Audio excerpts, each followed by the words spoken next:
विभिन्न संरचनाहरूको भेला बैठक साधारण सभा छलफल गोष्ठीहरू अत्यन्तै त्यसले महत्त्व राख्दछन् र यो साधारण सभाले पनि एउटा ऐतिहासिक महत्त्व राख्न सकोस् भन्ने मैले फेरि पनि सफलताको कामना गर्दछु र त्यसका लागि शुभकामना दिन चाहन्छु। यो साधारण सभामा मलाई एक दिन सृजनजी र हाम्रो रोकाजी आउनुभयो मका र यो प्रदेशको अनुभवहरू उहाँहरूले केही सुनाउनु भयो र सँगसँगै उहाँहरूले के मलाई अनुरोध गर्नुभयो भने यो प्रदेशको जुन संरचना हाम्रो अहिले अभ्यासमा छ यो संरचनाको बारेमा अलिकति गम्भीर छलफल गर्नुपर्ने भयो, त्यसको लागि दाइले मद्दत गरिदिनु पर्यो भन्नुभयो। त्यसपछि पत्रकार महासङ्घको कुनै पनि काममा मलाई कसैले भनेपछि म त्यो सक्दिनँ गर्दिनँ भन्ने मेरो चलन छैन र सकेसम्म म पत्रकार महासङ्घका प्रत्येक गतिविधिहरूमा आफूलाई जोड्ने र त्यसमा केही भरथेक सहयोग गर्न सकिन्छ भनेदेखि गर्ने मेरो प्रवृत्ति भएकोले मैले हुन्छ भने, तर यो कठिन काम मैले जिम्मा लिएँ र त्यो कठिन काम मैले त्यति बेला त झन् बढी कठिन कति बेला महसुस गरेँ भने जब लेख्न थालेपछि झन् बढी कठिन भयो। यो केही मैले लेखेको छु र त्यो साथीहरूको बिचमा आउँछ, पछि यहाँहरूले त्यसमा छलफल पनि गर्न पाउनुहुनेछ। म यो विषयमा प्रवेश गर्नु अगाडि ऐन उठेका केही विषयहरूमा पनि आफ्ना केही धारणाहरू राख्ने यो चाहिँ यो अवसरमा केही प्रयास गर्नेछु। खास गरी आजको यो साधारण सभामा 5-6वटा विषयहरू असाध्यै महत्त्वपूर्ण रूपमा उठ्यो। एउटा विषय उठ्यो यो हाम्रो विज्ञापनको विषय, दोस्रो विषय उठ्यो श्रमजीवी पत्रकारहरूको कुरा, त्यसै गरी प्रेस स्वतन्त्रता र अभिव्यक्ति स्वतन्त्रताको अवस्था अहिले पनि सबल नभएको र त्यसको लागि सङ्घर्ष गरिरहनु पर्ने कुराहरू पनि उठ्यो। सँगसँगै यो साना लगानीका हाम्रा ऐतिहासिक महत्त्व र पृष्ठभूमि भएका सञ्चार माध्यमहरूको अस्तित्व र उनीहरूको प्रवर्धनको विषय पनि यहाँ जोडदार रूपमा उठ्यो। यी विषयहरू असाध्यै महत्त्वपूर्ण छन् किनभने नेपाल पत्रकार महासङ्घको यस्ता फोरमहरूमा पहिला धेरै जसो राजनीतिक बखेडाका कुराहरू मात्रै बढी उठ्थ्यो, तर आजको यो साधारण सभामा विशुद्ध पेशागत विषयहरू उठे र असाध्यै महत्त्वपूर्ण नीतिगत विषयहरू उठे, जसले गर्दा यो साधारण सभा वास्तवमा सार्थक भएको छ र विभिन्न साथीहरूले विभिन्न दृष्टिकोणहरू यी विषयहरूमा राख्नुभयो। म ती सबै विषयहरूलाई ध्यानपूर्वक मैले सुने र मलाई पनि केही विषय भन्नु जस्तो लाग्यो। जस्तो कुरा कहाँबाट सुरु गरौँ भने साथीहरू, हामी नेपाली पत्रकारिताको समग्र इतिहासमा मेरो अनुभवमा के छ भने हामी धेरै जसो पत्रकारहरू यो राज्यको नियमन, राज्यले गर्ने नियमनमा बढी जोड दिने गर्दछौँ। त्यो आज होइन, हामी 40 वर्ष अगाडि पञ्चायतको कालदेखि पनि यस्तै गर्दै थियौँ कि हामीलाई नियमन गर्ने संस्थाहरू बढी चाहिन्छ अथवा हामीलाई कानुनहरू बढी चाहिन्छ अथवा हामीलाई नयाँ नीतिहरू चाहिन्छ। त्यसका लागि चाहिँ हामी बोल्दै आएका छौँ, तर जहिले पनि हामी तिनै नीतिबाट, तिनै संस्थाबाट र तिनै कार्यक्रमहरूबाट फेरि पीडित भएको चाहिँ आफ्नो अनुभवहरू सँगालेर अनुभवहरू लिएर तिक्ततापूर्ण इतिहासमा हामी निरन्तरता दिइरहन विवश छौँ। यो विज्ञापनको सन्दर्भमा पनि भएको त्यही नै हो। विज्ञापन सम्बन्धी कुरामा अहिले विज्ञापनमा खास गरी साथीहरू अलिकति साइड टक भयो भने बोल्न त्यति जाँगर चल्दैन, त्यसैले म यहाँहरूको ध्यान धेरै बेर लिन चाहन्न, तर यो विषयमा केही बोल्नै पर्यो जस्तो लाग्यो। किनभने विज्ञापनमा एउटा सिद्धान्त के हो भने राज्यका कुनै पनि तहहरूले प्रदान गर्ने विज्ञापनमा सबै सञ्चार माध्यमहरूको हक समान रूपमा होइन कि त्यसको हैसियत अनुसार, त्यसका वितरणको हैसियत, त्यसको कभरेजको हैसियत, त्यसको हैसियत अनुसार त्यो विज्ञापनमा अवसर पाउने उसको अधिकार हो र यो अधिकारका लागि हामी सधैँभरि सङ्घर्षरत छौँ र त्यो सङ्घर्षलाई हामीले कसरी क्वाइन गऱ्यौँ शब्दमा भन्दा समानुपातिक विज्ञापनको अवसर हामीलाई चाहियो, नीति हामीलाई चाहियो, कार्यक्रमहरूलाई चाहियो, त्यो व्यवहार चाहियो भनेर हामीले भन्दै आयौँ। तर आजसम्म के छ त भन्दा राज्यका विभिन्न तहहरूबाट नेपालको विज्ञापन बजारमा अहिले पनि गाउँपालिकादेखि केन्द्रीय सङ्घीय तह र विभिन्न संवैधानिक अङ्गहरूले गर्ने विज्ञापनहरूको एक्ज्याक्ट तपाईको डेटा त हामीसँग छैन, तर अनुमान के छ भने यो झन्नै 35 देखि 40% विज्ञापन बजारमा 30-35% चाहिँ यसको वेटेज छ।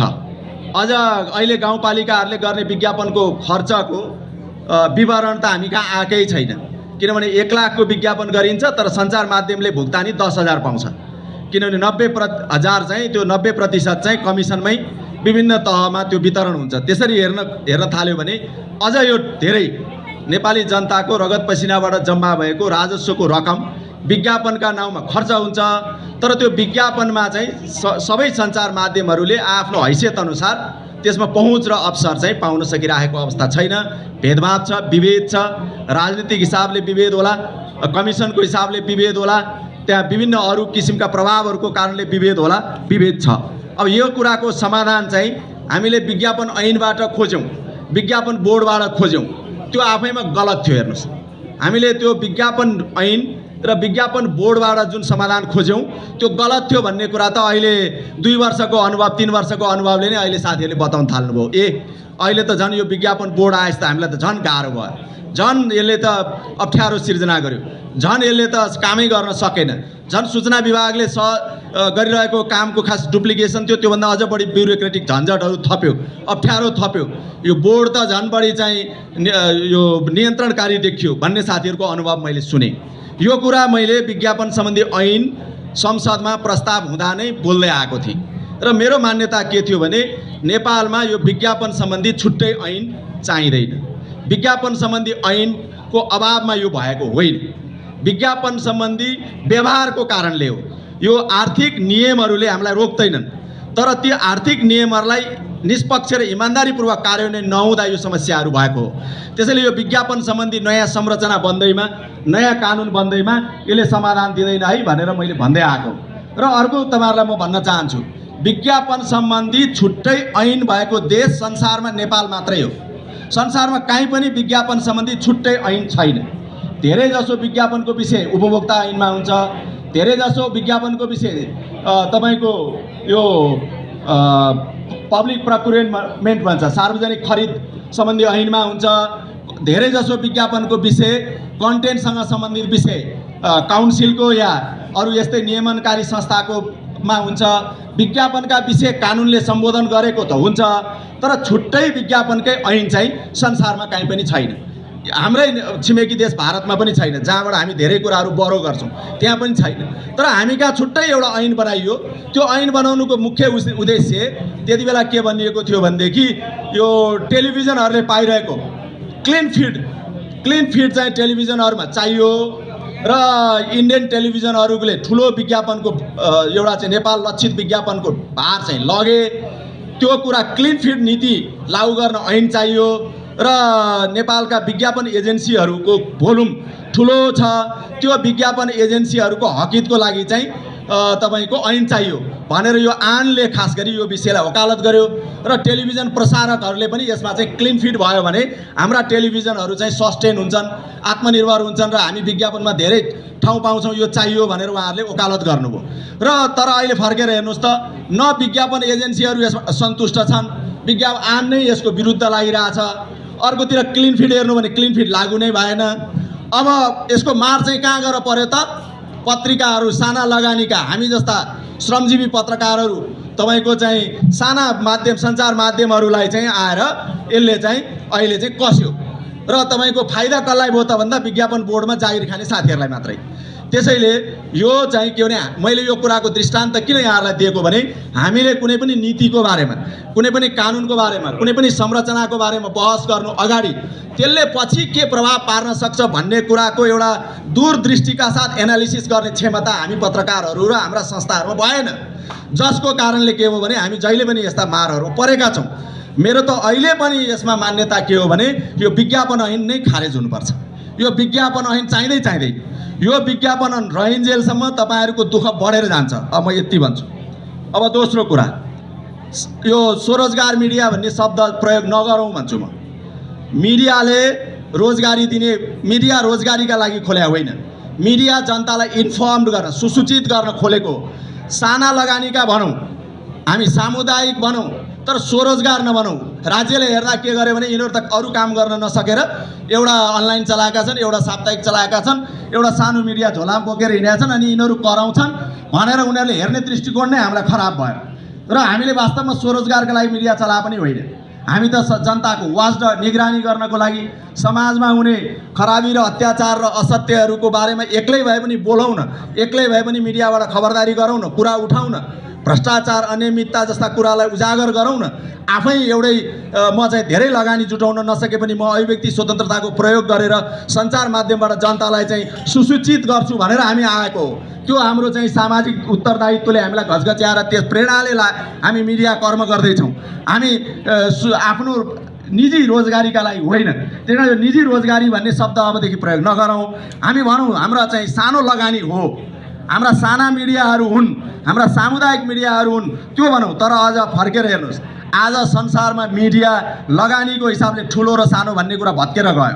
इन्टरनेटको विकास भएपछि आज तपाईँको ठुल्ठुलो कर्पोरेट इन्भेस्टमेन्टहरू संसारमै भत्केर गइसक्यो। अमेरिकामा भत्किसक्यो, बेलायतमा भत्किसक्यो, भारतमा भत्किसक्यो।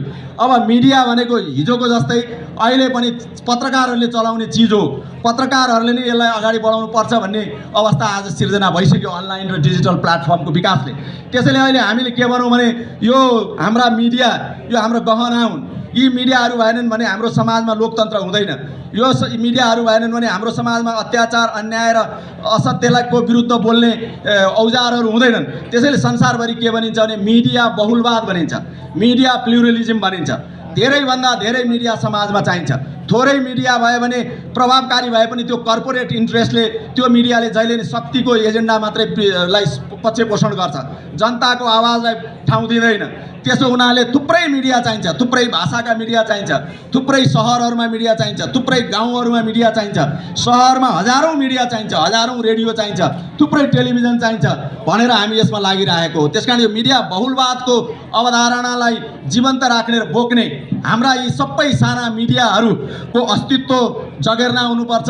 यिनलाई कसरी हामीले बचाउने हो, यिनलाई कसरी हुर्काउने हो र यिनको जुन आलोचनात्मक जुन चरित्र छ त्यो आलोचनात्मक चरित्रलाई कसरी झन् मजबुत बनाएर लिएर जाने हो, त्यो हाम्रो लोकतन्त्रको लागि पनि आवश्यक छ र त्यो कुरा हाम्रो मुद्दा हुनुपर्छ र हामीले त्यसरी दृष्टिकोण राख्नुपर्छ भने म साथीहरूलाई भन्न चाहन्छु। अब अरू बाँकी विषय छ, श्रमजीवी पत्रकारको कुरा, प्रेस स्वतन्त्रताको कुरा, यी कुराहरू आफ्नो ठाउँमा छ। भर्खरै साथीहरूले भन्नुभयो अब साप्ताहिक पत्रिका सँगसँगै त्यही रूपमा आएको हाम्रो अनलाइन मिडियाहरूको अवस्थाहरू छ। अनलाइन मिडियाहरू संसारमा कहीँ पनि तपाईँको चाहिँ लाइसेन्सबाट निर्देशित हुँदैनन्। मैले अनलाइन मिडिया डिरेक्टिभ जति बेला सूचना विभागले प्रेस काउन्सिलले यसलाई अगाडि बढायो त्यो बेलादेखि यसको विरोध गर्दै आएको छु। संसारमा कहीँ पनि अनलाइन प्लेटफर्ममा मिडिया चलाउन छुट्टै कानुन बनाउनै पर्दैन। हाम्रै छापाखाना ऐन, हाम्रै प्रसारण ऐनले हुन्छ, छाता ऐनले हुन्छ। एउटा पत्रिकाले सिडिओ कार्यालयमा दर्ता हुन्छ, त्यही पत्रिकाले अनलाइन चलाउनु पर्यो, अर्को दर्ता खोज्ने यो दोहोरो तेह्रो चौबर जुन हाम्रो चाहिँ यो प्र्याक्टिसहरू छ यसले हाम्रो स्वतन्त्रतालाई खत्तम पार्छ, स्वायत्ततालाई खत्तम पार्छ, हामीलाई अप्ठ्यारो पार्छ। यो मिडिया अनलाइन डिरेक्टिभ्स बनाएर सरकार डिजिटल प्लेटफर्महरूलाई कन्ट्रोल गर्न चाहन्छ, दुःख दिन चाहन्छ, हतोत्साही गर्छ र अन्ततोगत प्रेस स्वतन्त्रता यसबाट चाहिँ धराशायी हुन्छ भनेर मैले विरोध गर्दै आएको। तर धेरै साथीहरूले अनलाइन मिडिया डिरेक्टिभ चाहियो, किन चाहियो भने सूचना विभागको पास चाहियो, अनि अनलाइनमा पनि कल्याणकारी विज्ञापन पाइन्छ कि। अब यस्ता यस्ता धेरै कुराले हामीले रेगुलेसन खोज्यौँ, रेगुलेसन र संस्था खोज्यौँ, तर आज हामीलाई त्यो अनलाइन मिडिया डिरेक्टिभ चाहिँ दुःख दिइरहेछ। हरेक आर्थिक वर्षमा नवीकरण गर्नुपर्ने, हरेक आर्थिक वर्षमा अद्यावधिक गर्नुपर्ने, नभए तिमीलाई अस्तित्व तिम्रो सकिन्छ भनेर धम्कीपूर्ण सूचनाहरू प्रेस काउन्सिल र सूचना विभागले अहिले दिइराखेको अवस्था छ। यो राज्यले सधैँ तरबार स्वतन्त्र मिडियामाथि उठाउने काम हामीले दिएका छौँ। यस्ता कुरामा पनि हाम्रो दृष्टिकोणहरू, हाम्रा अवधारणाहरूमा अस्पष्टताले भएको हो। त्यसका विरुद्ध लड्नको लागि पनि यो अनलाइन मिडिया डिरेक्टिभ्स यो खारेज हुनुपर्छ। यसको विरुद्ध मैले सर्वोच्च अदालतमा मुद्दा हालेको छु। त्यो छिटोभन्दा छिटो खारेज हुनुपर्छ। हामीलाई छाता सङ्गठन चाहिन्छ, छाता ऐन चाहिन्छ, जसले प्रिन्ट होस्, टेलिभिजन होस्, रेडियो होस्, अनलाइन होस्, एकै किसिमको रजिस्ट्रेसन हुनुपर्छ, एकै ठाउँबाट त्यसले चाहिँ हाम्रो नियमन हुनुपर्छ। त्यसकारण हामीलाई आम सञ्चार ऐन चाहियो भनिरहेछौँ। त्यतातर्फ हाम्रो आवाजहरू जानुपर्छ। यो कुरामा हाम्रा संस्थाहरूमा घनीभूत र राम्रो छलफल नहुँदा दृष्टिकोणहरूमा अप्ठ्यारो पर्दा राज्यले धेरै नै बदमासी गरिरहेको छ। भर्खरै यहाँ म आउनु अगाडि हाम्रो के अरे हाम्रो दवाडीजीले भन्नुभयो कि निर्वाचन आयोग मुलुकको एउटा संवैधानिक अङ्ग हो। सँगसँगै यहाँ सरकारले विज्ञापन बोर्ड बनाएको छ कि सम्पूर्ण राज्यका विज्ञापनहरू त्यहाँबाट बाँड्ने भनेर निर्वाचन आयोगले आफै बाँड्यो। यसको अर्थ विज्ञापन बोर्ड र ती निकायहरूलाई त राज्यले नै तपाईँको चाहिँ निरर्थक बनाइदिइसकेको छ। त्यसको अर्थहीन मानेको छैन भने यस्ता संरचनाहरू कसका लागि भन्दा 2-4 जना साथीहरूलाई जाहिर खानको लागि मात्रै बनाएर हामी पत्रकारहरूको हकित हुन्छ, हाम्रो इन्डस्ट्री यहाँबाट फर्स्ट आउँछ, हाम्रा मिडियाहरू यसबाट चाहिँ लाभान्वित हुन्छन् भन्ने भ्रममा हामी नबसौँ। म यति साथीहरूलाई भनेर म अब आफ्नो विषयहरूमा अगाडि बढ्ने यहाँहरूसँग अनुमति चाहन्छु। र यो विषयमा आजको विषय चाहिँ पत्रकार महासङ्घमा हामीले सङ्घीयताको अभ्यास गऱ्यौँ। तर त्यो सङ्घीयताको अभ्यास अहिले दोस्रो भनौँ न, सुरुमा त प्रदेश समितिहरू हामीले बनायौँ। मुलुक सङ्घीय प्रणालीमा गएपछि त्यो अवधारणालाई पत्रकार महासङ्घले एक किसिमले बल प्रदान गर्नुपर्छ, त्यसलाई रिकग्नाइज गर्नुपर्छ र सङ्घीय मुलुकको मान्यतालाई व्यवहारमा अभ्यासमा ल्याउनुपर्छ भनेर महासङ्घ प्रोएक्टिभली नै देश 7 प्रदेशमा जानु अगाडि अथवा त्यो बेलामै हामीले छिटै हाम्रा प्रदेश संरचनाहरू बनायौँ। तर त्यो प्रारम्भिककालीन थियो र त्यसपछि निर्वाचनद्वारा अहिलेको कार्य समितिहरू आयो। अहिले हामी दोस्रो अवधिमा छौँ र यो दोस्रो अवधिमा आइपुग्दा नै धेरै समस्याहरू हाम्रा समितिहरूले अनुभव गर्नुभयो र त्यसको आधारमा मैले अघि नै भने हाम्रो सृजनजी र रोकाजी आउनुभयो र उहाँहरूले भन्नुभयो यो संरचनाको बारेमा एउटा बहस चलाउन ढिला भयो कि दाइ। मैले भने अहिले त हामी प्रारम्भिक अवस्थामा छौँ, अभ्यासहरू हुँदैछ, सिकाइहरू हुँदैछ, अनुभवहरू सकारात्मक पनि छन्, नकारात्मक पनि छन्। त्यसका आधारमा अलि हतार हुन्छ कि भनेर मैले भने। तर हाम्रो प्रदेश समितिको अनुभव के रहेछ भनेदेखि अलि बढी यसको अस्तित्व नै कहीँबाट चाहिँ स्वीकार भएन। यो भएको हुनाले यो प्रदेश समितिको औचित्य नै माथि प्रश्न उठ्यो ठाउँ ठाउँमा र हामीलाई चाहिँ यो चलाउन गाह्रो भयो। त्यसैले यसबारे अहिलेदेखि नै हामी छलफल सुरु गरौँ र सुर्खेतमा हुने तपाईँको साधारण सभामा एउटा दृष्टिकोण बनाएर लिएर जाउँ। त्यसका लागि हामीले त भन्दैछौँ, तर त्योभन्दा दाइले नै एउटा माथिबाट एउटा अब्जर्भ गरिदिनु भयो र एउटा इन्डिपेन्डेन्ट हिसाबले निष्पक्ष हिसाबले त्यो विषयलाई बोलिदिनु भयो भने त्यसले एउटा दृष्टिकोण निर्माण गर्न सहज पुग्छ कि भन्नुभयो। त्यसको आधारमा मैले लेखेको पत्र तपाईँहरूलाई सुनाउँछु। यो पत्रमा कतिपय साथीहरूलाई यसले दुःख तपाईँको होला, म त्यो सुरुमै भन्न चाहन्छु। हेर्नुहोस्, हाम्रो यो सङ्घीयताको अभ्यास खास गरी प्रदेश संरचनाहरू देशमा चाहिँदैन भन्ने एक किसिमको अहिले आवाजहरू पहिला पनि थियो, तर त्यो आवाजहरू अहिले अझ बढेर गएको छ। एक किसिमले जनमत अलिक तरङ्गित भएको अवस्था छ र जनतामा पनि, आम जनतामा पनि हामीलाई त स्थानीय तह र सङ्घीय तह मात्रै भए पुग्ने रहेछ, यो प्रदेश त बढी खर्चालु भयो, बढी निरर्थक भयो, काम गरेन, यसले राजनीतिक तपाईँको चाहिँ एउटा रिकग्निसन मात्रै खोज्यो। यो प्रदेश समितिले त राष्ट्रलाई चाहिँ झन् तन्नम बनाउने भयो, यो खारेज हुनुपर्छ भन्ने दृष्टिकोण पनि बढिरहेको बेला हामी यो छलफल गर्दैछौँ। अब तर एउटा कुरा के हो भनेदेखि हामी त्यतातर्फ त्यो बहसलाई त्यतातर्फ नजाओस् भन्नका लागि पनि हाम्रा अभ्यासहरू, हाम्रा दृष्टिकोणहरूमा एउटा सुधार गर्नुपर्ने, पुनर्संरचना गर्नका लागि केही त्याग, केही तपाईँको चाहिँ अधिकारहरूको चाहिँ बाँडफाँड र हस्तान्तरणमा हाम्रा संरचनाभित्र पनि बहस हुनुपर्ने भयो। खास गरी हाम्रो जिल्लाको परम्परागत हाम्रो जुन संरचना छ र केन्द्रको जुन हाम्रो संरचना छ, त्यो केन्द्र र जिल्लाले यदि राम्रोसँग चाहिँ आफूलाई अलिकति सहिष्णु बनाएर आफ्ना केही जिम्मेदारी र अधिकारहरू एक आपसमा नबाँड्ने भने प्रदेशको जुन बिचमा भएको जुन संरचना छ त्यो फङ्सनल हुनलाई अप्ठ्यारो हुन्छ नै। त्यसो हुँदाखेरि मेरा पेपरहरूमा केन्द्रले केही कुरा छोड्नुपर्ने, जिल्लाले केही कुरा दिनुपर्ने विषय पनि आउन सक्छन्। त्यसलाई साथीहरूले अप्ठ्यारो नमान्नु होला। यदि हामीले सङ्घीय संरचनालाई प्रभावकारी बनाउने हो भने केही न केही हामीले सोचहरूमा चेन्ज ल्याउनै पर्छ। हिजोकै जस्तो सङ्घ चलाउने, हिजोको जस्तै जिल्ला चलाउने हो भने त प्रदेश चाहिँदैन। त्यसमा प्रदेशै चाहिँदैन भन्नेमा जानु पर्यो। प्रदेश चाहिन्छ भनेदेखि केही कुराहरू हामीले कम्प्रोमाइज गर्नुपर्ने हुनसक्छ। त्यो दृष्टिकोणले मेरो पेपर अगाडि बढाए हुनाले सुरुमै मैले तपाईँहरूलाई भनेको, त्यसबाट साथीहरू कोही तरङ्गित नहुनु होला, त्यसबाट साथीहरू कोही उद्वेलित नहुनु होला। यो कसैको अधिकार खोज्न र कसैको अधिकार बाँड्नलाई यो मैले मेरा सुझावहरू यहाँ ल्याएको होइन।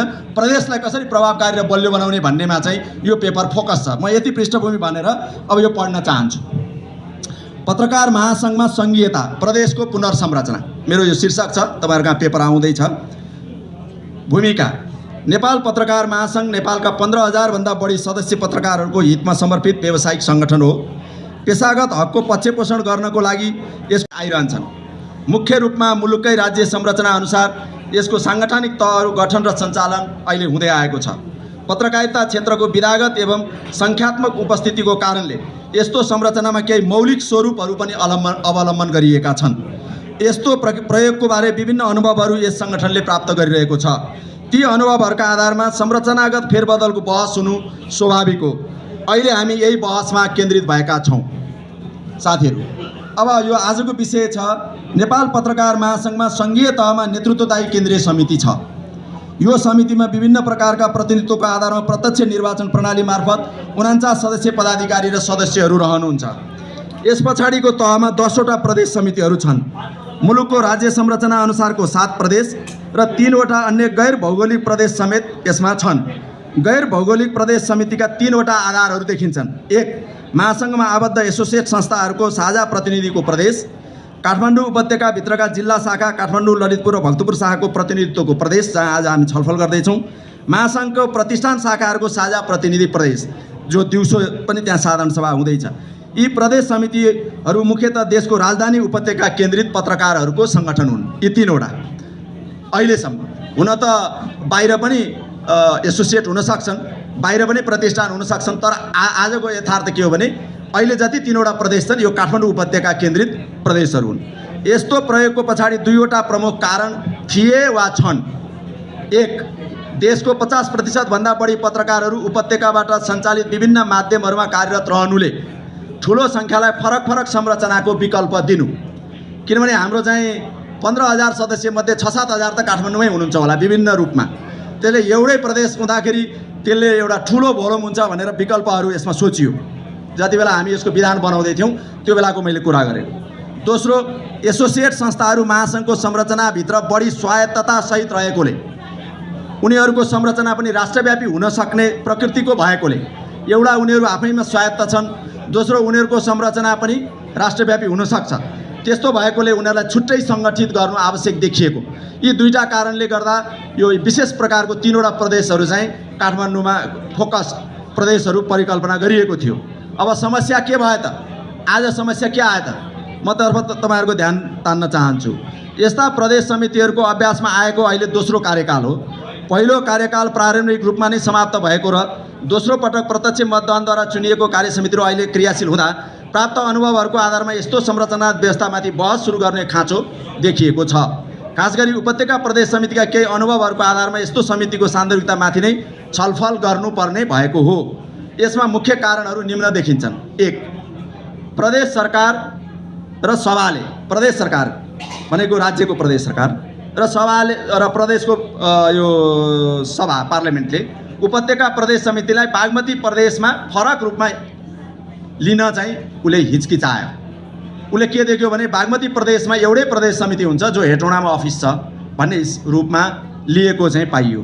दोस्रो, उपत्यकाभित्रका जिल्ला शाखा संरचना आफैमा प्रभावशाली पहुँच भएको हुनाले, किन हाम्रो काठमाडौँ, ललितपुर र भक्तपुर जिल्ला शाखा आफैमा व्यवस्थित पनि छन्, पहुँचयोग्य पनि छन्। उनीहरू सिधै केन्द्रमा सम्पर्क गर्न सक्छन्, केन्द्रको सरकारसँग सिधै समन्वय गर्न पनि सक्षम छन्। त्यसले गर्दा उनीहरूलाई यो बिचमा फेरि एउटा प्रदेश उनीहरूलाई पनि असहज महसुस भयो, उनीहरूले पनि यसलाई सहजतापूर्वक लिएको पाइएन। तेस्रो, उपत्यकाभित्र नै एसोसिएट तथा प्रतिष्ठान प्रदेश समितिहरू पनि क्रियाशील रहेकोले अब उपत्यकाभित्र एउटा प्रदेशको छ, अर्को प्रतिष्ठानको छ। यो भूमिकामा दोहोरोपन, अलमल र अन्यल चाहिँ 3टा प्रदेशको बिचमा मेरो कति मेरो चाहिँ क्षेत्र हो, मेरो एरिया कहाँ हो भन्ने कुरामा अन्यल चाहिँ विद्यमान भयो। यो 3वटा मैले मुख्य समस्या देखेँ तपाईँहरूले। एउटा चाहिँ प्रदेश र प्रदेशले रिकग्नाइज गरेन। दोस्रो, जिल्लाहरू हाम्रो आफैमा पहुँचशाली भएकोले उनीहरूले यो बिचमा यो लेयरलाई त्यति सहज महसुस गरेनन्। तेस्रो, उपत्यकाभित्र नै 3टा प्रदेश समितिहरू रहनुले त्यो के भयो त भन्दा त्यसमा अलमल भएर अन्यल भयो। उपत्यकामा रहेको यो 3 प्रदेश समितिहरूले बागमती प्रदेश सरकारसँग सिधा समन्वय गर्न र साझेदारी गर्ने अवसर पाउन नसकेको कारणले पनि यी समितिहरूमा आफ्नो काम, कर्तव्य र भूमिकाबारे असन्तोष रहेको छ। मुख्य के हो त असन्तोष भन्दा हेटौँडासँग चाहिँ हेटौँडाको बागमती प्रदेश अफिसले मात्रै उसको चाहिँ सम्पर्क हुन गयो। महासङ्घको संरचना विद्यमान दोहोरो मापदण्डको अवस्थामा एउटा बाध्यताको उपज हो। मैले माथि नै पनि भने यो हामीले के विधान किन बनाएका थियौँ भन्ने कुरा र यो 7 प्रदेशको सट्टा 10 प्रदेश हुनु पनि हाम्रो एउटा बाध्यताको उपज नै थियो। जिल्लागत संरचना पुरानो सङ्गठनको जग हो, किनभने हाम्रो चाहिँ जिल्ला सङ्गठन एकैचोटि जसरी राज्यले जिल्ला समन्वय समितिमा सीमित गरिदियो त्यसै गरी हाम्रो सङ्गठनभित्र जिल्ला सङ्गठनलाई एकैचोटि समन्वय समितिमा बदल्न सक्ने अवस्था हाम्रो रहेन। किन जिल्लाहरू हामीले भर्खर विकसित गरेका थियौँ 15-20 वर्षमा र तिनीहरू भर्खर संस्थागत हिसाबले एउटा बलियो भइरहेको थियो र त्यो हाम्रो एउटा सङ्गठनको बलियो जग हुनाले एकैचोटि त्यसलाई चाहिँ डिसमेन्टल गरेर प्रदेशलाई बलियो बनाउने अवस्था पनि रहेन। त्यसैले त्यो एउटा बाध्यता थियो। भौतिक पूर्वाधारहरू तथा मिडिया सञ्चालनको अवस्थाले पनि जिल्लागत शाखाको विकल्प सोच्न अझ केही दशक पर्खनुपर्ने अवस्था छ। पालिका तहमा सञ्चारकर्मीहरू र सञ्चार माध्यमहरूको उपस्थिति र सञ्चालन केन्द्रीकृत भइसकेको छैन। हाम्रा 753 पालिका फोकस मिडिया र पालिका फोकस जर्नलिस्ट सङ्गठनहरू युनियनहरू हाम्रो बनेको अवस्था पनि छैन। त्यसैले तत्कालै जिल्ला संरचनालाई क्रियाशील भूमिकाबाट समन्वयकारी भूमिकामा स्थानान्तरण गर्न सकिएको छैन। प्रतिष्ठान तहमा रहेका शाखाहरू अझै संस्थागत रूपमा आफ्नो भूमिका पुरा गर्न सक्षम भएको पनि देखिँदैन। प्रतिष्ठान तहको शाखाहरूको कुरा गरेँ मैले, जस्तो यो भ्यालीमा पनि थुप्रै प्रतिष्ठान शाखाहरू छन्। कान्तिपुरमा छुट्टै, नागरिकमा छुट्टै, कहाँ छुट्टै। ती शाखाहरू श्रम प्रतिष्ठानको अवधारणामा स्थापित हुँदै जाला भन्ने हाम्रो अपेक्षा थियो। हाम्रो अपेक्षा चाहिँ के थियो भने तत्त प्रतिष्ठानहरूमा शाखा बन्यो भने त्यहाँका श्रमजीवी पत्रकारहरूको हकितको लागि त्यसले एउटा श्रम प्रतिष्ठानको रूपमा काम गर्न सक्ला र त्यसले एउटा दरिलो ट्रेड युनियनको भूमिका खेल्ला भन्ने अपेक्षा थियो। तर यिनको संस्थागत क्षमता विकास हुनै सकेन। खासमा प्रतिष्ठान शाखाहरूको अस्तित्व नै देखिँदैन। खासमा प्राय प्रतिष्ठान शाखाहरू अधिवेशन उद्देश्यका लागि सीमित भएका छन्। अधिवेशन गर्नका लागि मात्रै हामीले त्यसलाई सीमित गऱ्यौँ भएको छ। तदर्थवादी अवस्थाबाट यी शाखाहरूको दिगो विकासतर्फ कस्तो रणनीति लिने भन्ने सम्बन्धमा बृहत छलफलको आवश्यकता देखिन्छ। प्रतिष्ठान शाखाहरू राख्ने हो भने यिनलाई अब कसरी हामीले चाहिँ दिगो यिनको विकास गर्ने, त्यो एउटा सोचनीय विषय छ र धेरै नै गम्भीर छलफल आवश्यक छ। अबको बहस मैले एउटा पृष्ठभूमि र अहिलेको समस्या तपाईँहरूको अगाडि राखेँ। अबको बहस चाहिँ केमा हुनु पर्ला, म त्यो पनि मैले यही हुनुपर्छ भनेको छैन। मेरा केही आइडिया भनेको छु, तपाईँहरू पछि यसमा बहस गर्नु होला। साथीहरूको नयाँ आइडिया आयो भने त्यो थप्नु होला।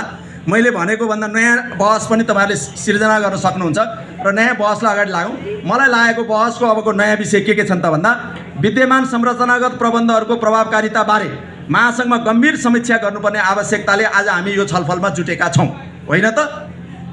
यदि यो महसुस थिएन भने हामी यो छलफल गर्दैनथ्यौँ होला। छलफललाई खुला रूपमा अगाडि बढाएर संरचनालाई थप गतिशील बनाउने रणनीति तर्जुमा गर्नुपर्छ। यो छलफललाई कुनै दृष्टिकोणले हामीले फेरि लान्छित गर्ने, यताबाट आयो उताबाट आयो, यस्तो भयो त्यो भयो भन्ने भेस्टेड भयो भन्यौँ भने हामी बहस राम्ररी जाँदैन। बहसलाई खुला गरौँ र एउटा खुला दिमागमा यो बहसहरू अगाडि लिएर जाउँ। त्यसले मात्र एउटा गतिशील रणनीति बनाउन हामीलाई मद्दत गर्छ। यस क्रममा उपत्यका प्रदेश समितिले लिएको तत्परता स्वागतयोग्य छ। जुन बहस आज सुरु भयो त्यसको लागि म उपत्यका प्रदेश समितिलाई धन्यवाद दिन्छु। प्रतिष्ठान प्रदेशमा पनि यस्तो बहस अगाडि बढाउन सकेमा प्रतिष्ठान प्रदेशमा नै बढ्नुपर्छ। सकेमा यी दुवै संरचनाको उपयुक्त पुनर्संरचना के हुनसक्छ भन्ने साझा निष्कर्षमा पुग्न सहज हुनेछ। अब बहसहरू अन्त पनि हुनु पर्यो। अहिलेका लागि काठमाडौँ राजधानीमै केन्द्रित 3वटा प्रदेश समितिमध्ये एसोसिएट प्रदेश समितिको आधार र विशेषता केही फरक छ। मैले साथीहरूलाई एसोसिएटको प्रदेश समितिको केही विशेषता र केही आधारहरू अलिक फरक छ। एसोसिएट संस्थाहरू भविष्यमा काठमाडौँमा मात्र सीमित रहन्छन् भन्न सकिँदैन। जस्तो खेलकुदको भन्नुहोस्, हदको भन्नुहोस्, तिनीहरू आफै देशव्यापी हुन सक्छन्। देशका विभिन्न ठाउँमा पत्रकारहरूका विभिन्न संस्था विकसित पनि हुन सक्छन्। भोलि एसोसिएट संस्था पोखराबाट, विराटनगरबाट, वीरगन्जबाट, भैरवाबाट पनि आउन सक्छन्। ती एसोसिएटको रूपमा आबद्ध पनि हुन सक्छन्। त्यसैले ती संस्थाहरूको आपसी समन्वय र प्रतिनिधित्वको लागि प्रदेश समितिको रूपमा होइन, एक छुट्टै समन्वय समिति वा सङ्घको रूपमा विकास गर्नुपर्ने सम्भावना छ। त्यसलाई कसरी एउटा प्रदेश भनिदिने, त्यस कारण त्यो एउटा देशव्यापी नयाँ सञ्जाल बन्छ जसको हैसियत भने प्रदेश समिति सरह राख्न सकिन्छ। त्यसलाई अब त्यो यति भनेर मैले त्यो बहसलाई अगाडि बढाइनँ। तर मैले के भने एसोसिएटहरूको लागि पनि अहिलेको हाम्रो जुन विधानको व्यवस्था छ त्यसबाट अलिक फरवर्ड हामी सोच्नुपर्ने छ है, र त्योतर्फ छलफल गरौँ भन्ने मात्रै मेरो आग्रह हो। अहिले बहस गर्नुपर्ने मुख्य समस्या उपत्यकाका 3 जिल्लाका सदस्यहरूको लागि कायम गरेको छुट्टै प्रदेशको। अहिले हामी बहस फोकस चाहिँ यहाँ हौँ। यी प्रदेश समितिले अहिले राज्य निकायसँग सम्बन्ध र समन्वयको समस्या टटकारो महसुस गरेका छन्। संस्थागत रूपमा विकास गर्न महासङ्घको केन्द्रीय समितिको छायामा र जिल्लाहरूको चेपुवामा परेको अनुभूति गरिरहेको अवस्थाबाट अलग गर्नु हो। अहिले प्रदेश समितिहरूलाई के छ भने सङ्घले काम गरिरहेछ, हामी त्यसको स्याडोमा छौँ। जिल्लाहरू पनि आफै एक्टिभ छन्, उनीहरूले सबै भूमिका गरिरहेछन्। हामी कहाँ छाया र चेपुवाको बिचमा उहाँहरू अनुभूति गर्नुभएको छ है। यो मेरो शब्द भन्दा नि मैले साथीहरूसँग कुरा गर्दाखेरिको पाएको शब्द। यसका लागि विभिन्न विकल्पहरूमा छलफल अगाडि बढाउनु उपयुक्त हुन सक्छ। अब विकल्पहरू के हुन सक्लान्? मेरो यही भन्ने छैन। विकल्पहरू मैले 4-5 वटा सजेस्ट गरेको छु, तपाईँहरू सुन्नुहोस्। पहिलो विकल्प के हुनसक्छ भने उपत्यका केन्द्रित प्रदेश समितिहरू र उपत्यका बाहिरको बागमती प्रदेश समितिहरूको बिचमा समितिहरूको होइन, समितिको है, बागमती प्रदेश समितिको यहाँ हरू भएछ, बिचमा एक समन्वय संयन्त्र वा समिति बनाउन सकिन्छ। यहाँका जुन दुईटा हाम्रो उपत्यका प्रदेश र एसोसिएट अनि यो प्रतिष्ठान छ, त्यसै गरी बागमती छ, 4 वटा भयो। यिनको बिचमा नै एउटा संयन्त्र बनाउन सकिन्छ, एउटा समन्वय समिति बनाउन सकिन्छ। राज्यको मूल रूपमा प्रदेश अनि सङ्घीय र स्थानीय तहहरूबिच सम्पर्क र समन्वयको लागि यस्तो संयन्त्रबाट काम गर्न सकिन्छ। यदि त्यस्तो समन्वय समिति भयो भने मुख्यमन्त्री कार्यालयसँग, प्रेस रजिस्ट्रार बागमतीसँग अथवा फेडरल गभर्मेन्टसँग या लोकल गभर्मेन्टसँग पनि प्रदेशको एउटै भोइस बनाएर एउटै संरचनाबाट काम गर्न चाहिँ सकिन्छ होला। त्यस्तो समन्वय समितिमा प्रत्येक प्रदेश समितिबाट अध्यक्ष, महासचिव र कोषाध्यक्ष 3-3 जना रहन सक्छन्। 4 वटा छ, 3 चौको 12 जनाको एउटा समन्वय समिति हुनसक्छ। साझा कार्यालय पनि सञ्चालन गर्न सकिन्छ। 4 वटा प्रदेशको एउटै कार्यालय पनि बनाउन सकिन्छ। साझा गतिविधि पनि गर्न सकिन्छ।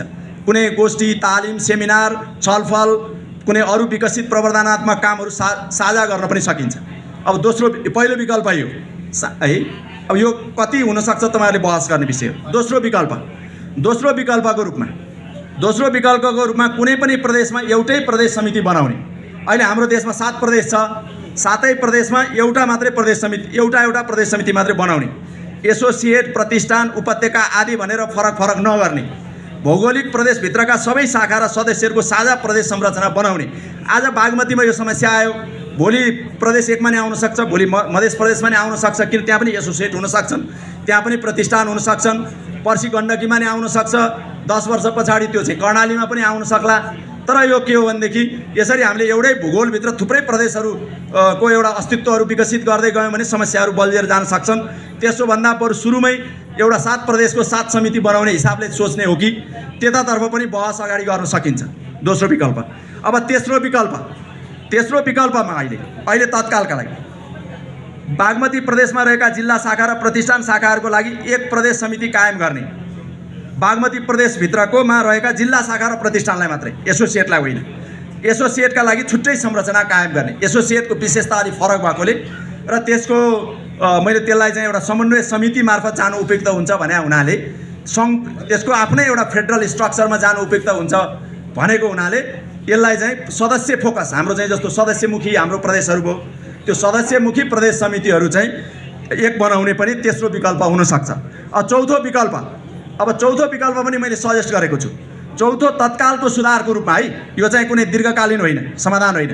तत्कालको लागि चाहिँ अहिलेको समस्यालाई फोकस्ड हुँदा काठमाडौँमा क्रियाशील सबै प्रदेश समितिहरूको कार्यालय, जस्तो उपत्यका प्रदेश समिति, एसोसिएट प्रदेश समिति, यो प्रतिष्ठान प्रदेश समितिका लागि महासङ्घको सङ्घीय कार्यालय भवनमै जुन हाम्रो तिलगङ्गामा छ त्यहाँ नै कार्यालय उपलब्ध गराउने। 4 वटा प्रदेश समितिलाई 4 वटा कोठा त्यहीँ दिने, किनभने त्यो हाम्रो सङ्घको पनि साझा शक्ति हो। प्रदेश कार्य समितिहरूलाई पनि भाडातिर कोठा खोज, स्रोत खोज, छुट्टै अफिस चलाउ, झन्झट भइरहेछ। त्यसकारण एउटै उपलब्ध गराउने। यसबाट यी समितिहरूले भोग्न परेको आर्थिक समस्या तथा काममा रहेको अन्यल हटाउन सहजता हुनेछ। तर यो विकल्प केही समयको लागि मात्रै उपयुक्त हुन्छ, दीर्घकालीन चाहिँ हुँदैन, किन संस्थागत रूपमा यिनलाई विकसित गरेर हामीले लानै पर्छ। अहिलेको चुनौतीलाई सम्बोधन गर्न र अहिले डुप्लिकेसन भइरहेछ, आर्थिक सङ्कट छ, कामको अन्यल छ, त्यो कुरामा सहज बनाउन र हाम्रो शक्तिलाई बलियो बनाउन यो पनि एउटा चाहिँ केन्द्रले एउटा तपाईँको चाहिँ लिन सक्छ सोच। अब निष्कर्ष भन्दा पनि मेरो केही यो अन्त्यमा मेरो भनाइ के छ भने सङ्घ, प्रदेश र जिल्ला बीच काम, कर्तव्य र जिम्मेवारीको सूची विधानमा उल्लेख छ भए पनि व्यवहारमा भने अन्यलको स्थिति देखियो, त्यो कायम छ। विधानमा कार्यक्षेत्रहरू उल्लेख छन् तर ती व्यापक अर्थ लगाउने खालका छन्। जस्ट एकदम हाम्रो भेग टर्महरू छन्, किन उद्देश्यहरू प्रायः भेगमै छन्।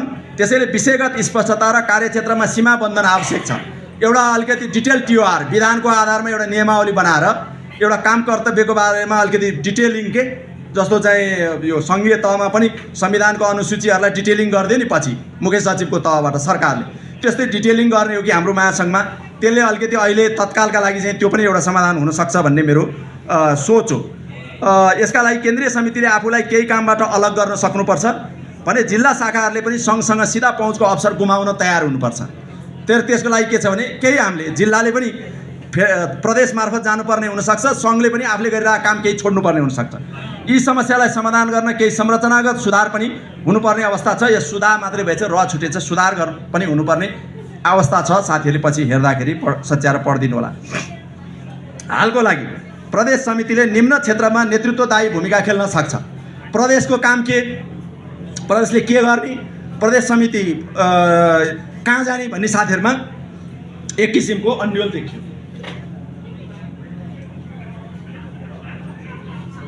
अब यसका लागि के हुनसक्छ त भनेर मैले केही क्षेत्रहरूको फोकस हुनु न, प्रायोरिटी क्षेत्रहरू यहाँ सजेस्ट गरेको छु। पहिलो कुरा चाहिँ के भने प्रदेश कार्य समितिहरू हुन त प्रतिष्ठान र जिल्ला शाखा नै यसमा बढी सक्रिय हुनुपर्छ, तर प्रदेश र समितिहरूले चाहिँ नेतृत्वदायी भूमिका खेल्न सक्छन् श्रमजीवी पत्रकारहरूको हकितको सम्बन्धमा। श्रमजीवी पत्रकारहरूको हकितको मुद्दामा चाहिँ सिधै केन्द्र इन्भल्भ हुँदा के हुँदो रहेछ भने नेगोसिएसनको बिन्दु नै हुँदो रहेछ। एउटा कुनै प्रतिष्ठानमा पत्रकारहरूको जागिर गयो या अन्याय पर्यो, त्यहाँ सिधै केन्द्रीय सभापति महासचिव गएर धर्ना बस्दा भोलि कहाँ नेगोसिएसन हुने? पत्रकार महासङ्घको ओज पनि घट्यो, अनि त्यहाँ नेगोसिएसनको बिन्दु पनि कमजोर भयो र मुद्दा पनि कमजोर हुन गयो। त्यसकारण त्यस्ता कुराहरूको लिड चाहिँ प्रदेशले गर्ने। श्रमजीवी पत्रकारहरूको हकितको नेतृत्वदायी भूमिका चाहिँ प्रदेश संरचनाहरूले लिने, जस्तो भ्यालीको, एसोसिएटको अथवा बाहिरको पनि। यसमा चाहिँ केन्द्रले चाहिँ दोस्रो तहमा मात्रै, तेस्रो तहमा आएपछि मात्रै यो मुद्दामा चाहिँ संलग्न हुने। अब दोस्रो प्रदेश र स्थानीय तहको मिडिया नीति। अब मिडिया नीति त अहिले केन्द्रमा मात्रै बनिरहेको छैन, मिडिया पोलिसी, ल, विभिन्न कार्यक्रमहरू प्रदेशमा नि बनिरहेछ, स्थानीय तहमा नि बनिरहेछ।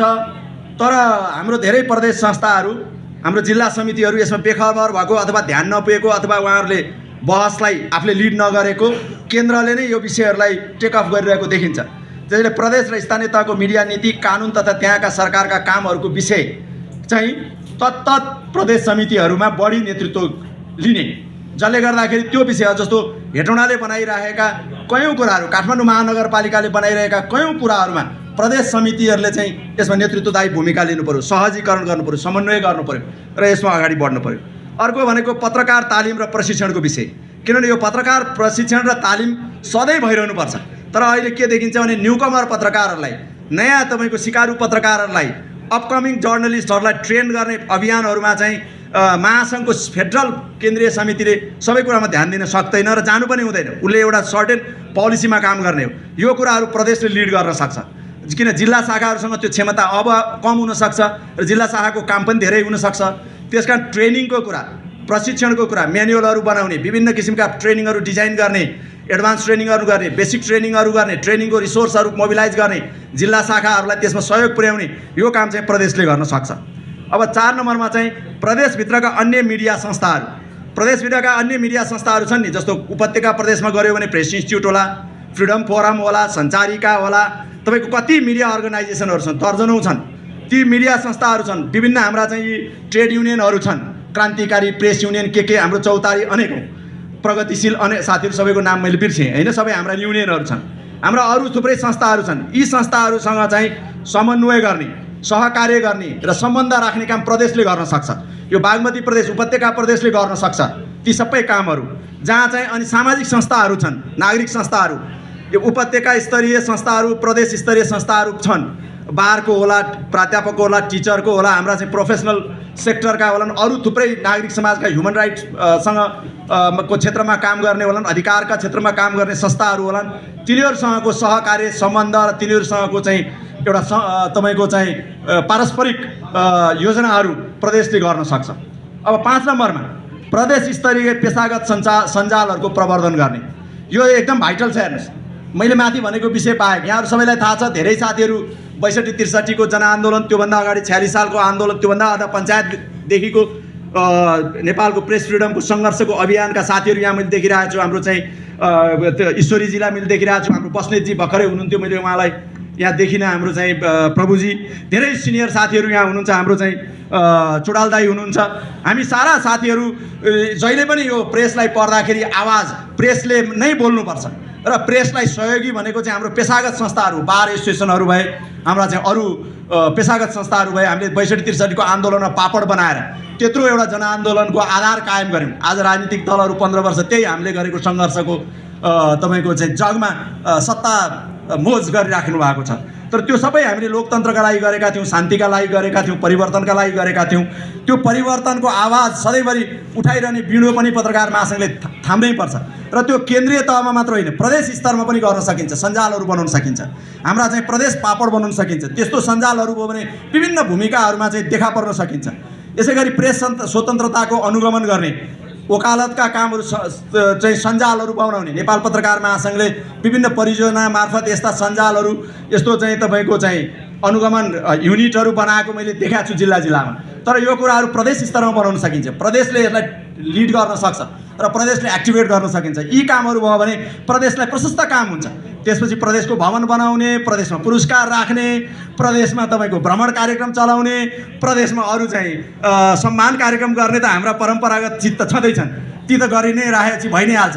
तर मुख्य काम हाम्रा यी हुन्। ती अरू कस्मेटिक कामहरू पनि गर्दै गयो भने सङ्गठन जीवन्त र सक्रिय हुँदै जान्छ। अब प्रदेशहरूलाई उपरोक्त भूमिकामा अगुवाई गर्ने अवसर दिन महासङ्घको केन्द्रीय समितिले हरेक विषयमा आफै अग्रसर हुने अहिलेको अवस्थामा केही सङ्कुचन गर्न पर्छ र सक्नुपर्छ।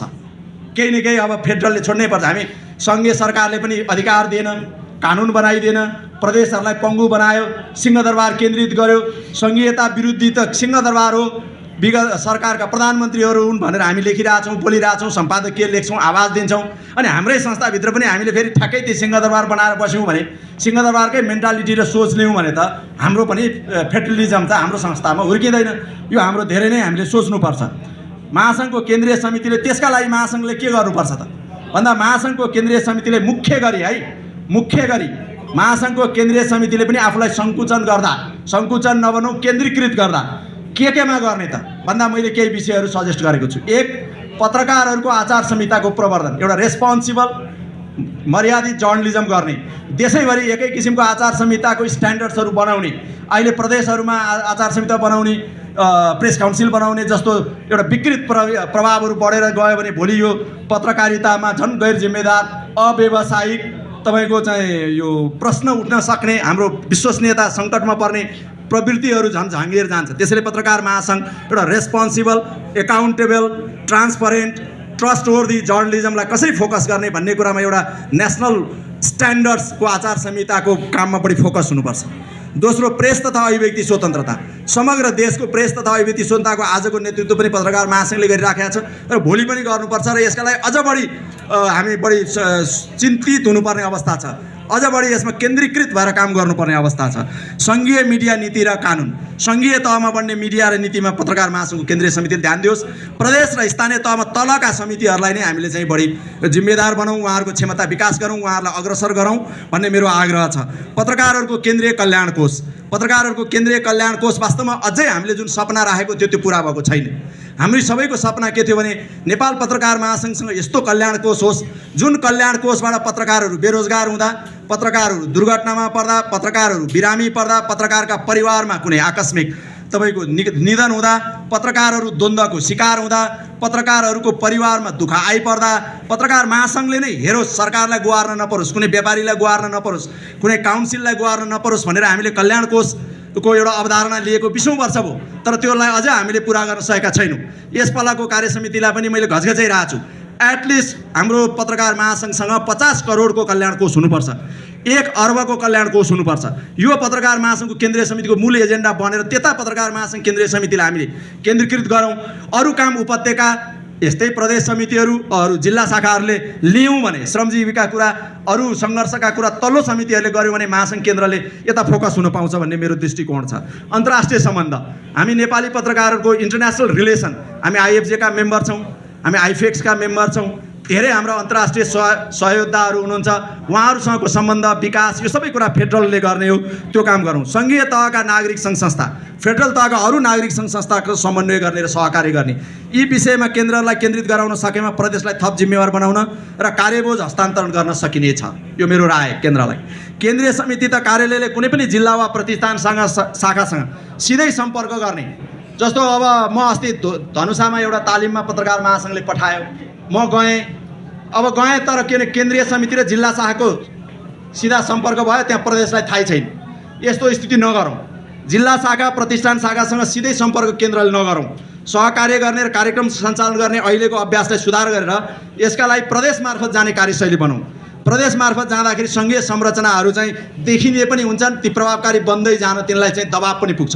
त्यो कुरामा पनि अलिकति हामीले सङ्घले पनि प्रदेशहरूलाई रिकग्नाइज गरेर मात्रै जिल्ला र तल्लो तहमा चाहिँ जाउँ भन्ने मेरो सुझाव छ। अब सङ्घीय संस्कृतिको विकासका हुनको लागि हाम्रो महासङ्घभित्र सङ्घीय संस्कृति विकास गर्ने कि नगर्ने त्यो त हाम्रै हातमा छ।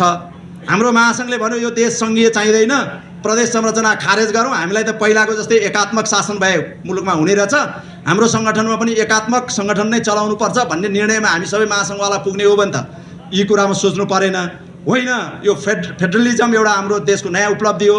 यसको प्रारम्भिक अवस्थामा यसको प्रयोग भइरहेछ। यसको प्रयोग राम्ररी हुन नसक्दा आलोचना बढेर गएको छ, जनतामा आक्रोश छ, निराशा छ, खर्च बढाएको छ। यसलाई सुधार गर्नुपर्छ, चुस्त बनाउनुपर्छ, प्रभावकारी बनाउनुपर्छ र यसले हाम्रो चाहिँ देशलाई बलियो बनाउँछ भन्ने सोच्ने हो भनेदेखि चाहिँ सङ्घीय संस्कृतिको विकास हुनका लागि सबै क्षेत्र र तहमा अधिकारको प्रयोगबारे नयाँ सोच र सहिष्णुता हुर्काउनुपर्छ। पत्रकार महासङ्घ पनि यसबाट अछुतो छैन। हामी सबैमा पनि त्यो सहिष्णुता भरियोस्, जिल्ला र केन्द्रले बढी सोचोस्, प्रदेश आफै सक्रिय हुने कसरी प्रदेश गम्भीर होस्, जिल्ला र केन्द्रले पनि प्रदेशलाई कसरी भिजिबल बनाउने, कसरी इफेक्टिभ बनाउने, त्यसमा आफ्नो केही त्याग, सोच र आफ्नो मेन्टालिटी, कल्चरल हाम्रो जुन सोचहरू छ त्यो कुराहरूमा अलिकति पुनर्विचार गरौँ, त्यसबाट हामी अगाडि बढौँ। तर समस्या के छ भने हामी सबैमा एउटा एकात्मकवादी सोच चाहिँ छ। यो एउटा मूल समस्या हो। यसबाट मुक्त हुन आजका जस्ता छलफलहरू धेरै गरौँ।